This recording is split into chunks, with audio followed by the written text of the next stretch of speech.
Hi, this is a review of the Brother label maker.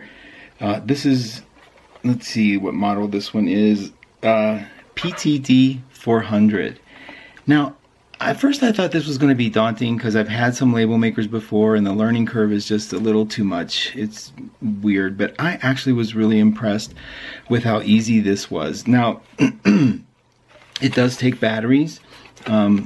Here on the back it'll take 6, seems like a lot. Seems like they last a long time. It'll take 6 AA's. I'm using rechargeables. And then they also give you an adapter, which is pretty convenient right here. Just plugs right in there. I was so counting on the directions, which are amazing, but the one thing they left out is how you open the thing, and it's just right here. You just put your hand here, and you can put your hand on this one too, and you just lift up. It's hard to do backwards, but you just lift it up. Okay, and that's where your tape is going to go, which I'm going to put in now. So I have some tape here. They give you a sample, a free sample tape, and so you basically lay it with that label side up, and you'll see that it's going to just, how it goes right into place. Pretty easy. I mean, it kind of controls itself. Then you just close the lid, you turn it on, and the first thing you're going to do, there's an LCD screen. You can lighten that. It tells you about the contrast. There's a menu button here that you'll use a lot. The menu button will immediately put you in menu mode. You'll use the arrow keys here to select the menu that you want. I was really interested in making cable labels so that I could wrap cords around the millions of wires that I have hanging around, and I thought this would be a great way to do it. Turns out it's really easy. So, but I want to show you just a couple of these things.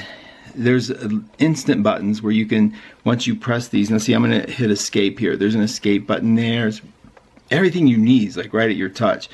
And so you would hit font, and you could change your font. I'm trying to have you see it. You could change your font by just moving this button here, the key button or the arrow button. Pick your favorite font. You can pick your sizes, everything. I'm going to hit escape because, oh, I don't need to change mine. The label section here is talking about like the length and width of the label.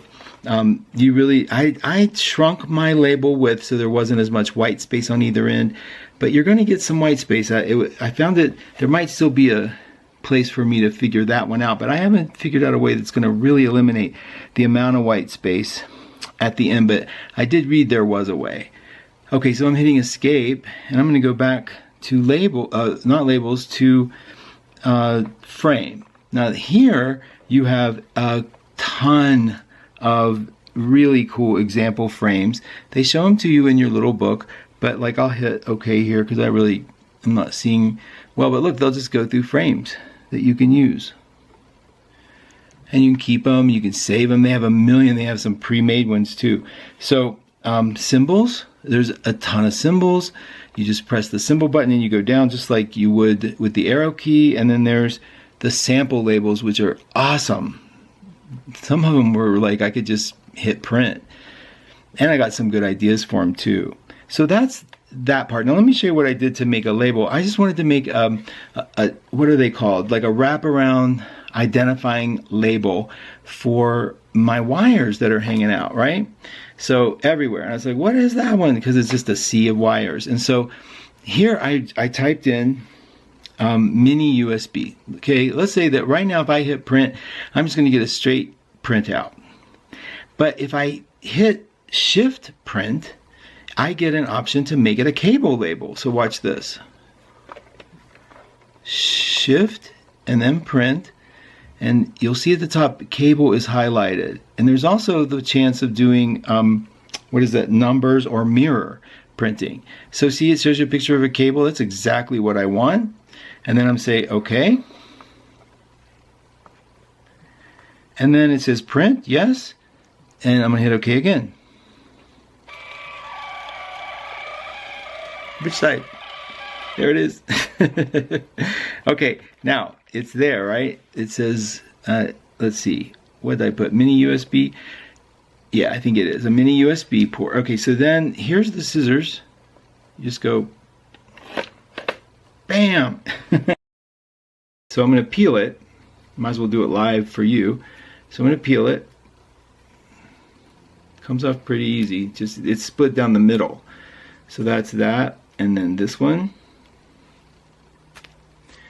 Okay, give me my wire. Okay, here's my wire. I like to put them near the end, but for the demonstration purposes, I'm going to put it near the beginning. And I'm just going to, there's a line down the middle that you saw on the label. Okay, so I'm going to just fold it over. This will be the worst one I do, watch. Okay. Okay, I think you get the idea. And then I trim it. I just take the scissors and trim. Okay, so in the future, and this is a heavy duty tape. I actually bought a tape specifically for labeling. There it is. So in the future, this is hanging out, and I will do a much neater job. But of course, for my demo purposes, it's got to be a little flawed, right? So I love this thing. I'm learning a lot about it. It's a great price, and I am having a ball. So I'm keeping it out on the top of my desk because I'm gonna label everything. I'm so tired of having adapters that unplug, and you have no idea what they belong to because the manufacturers don't tell you what they belong to on the thing. Except guess what? Brother puts the word brother on their big adapter at the end. Isn't that great? Oh my gosh, 90% of them don't. I love that about it. I hope this helped you. I really like this machine. There's a ton of tapes to choose from. Very intuitive. Oh, and I want to tell you, this book that comes with it, invaluable. I mean, it's really intuitive to show. They show you everything you press and how to do things. Don't lose that book. Or of course, you can always get it online. It was very helpful.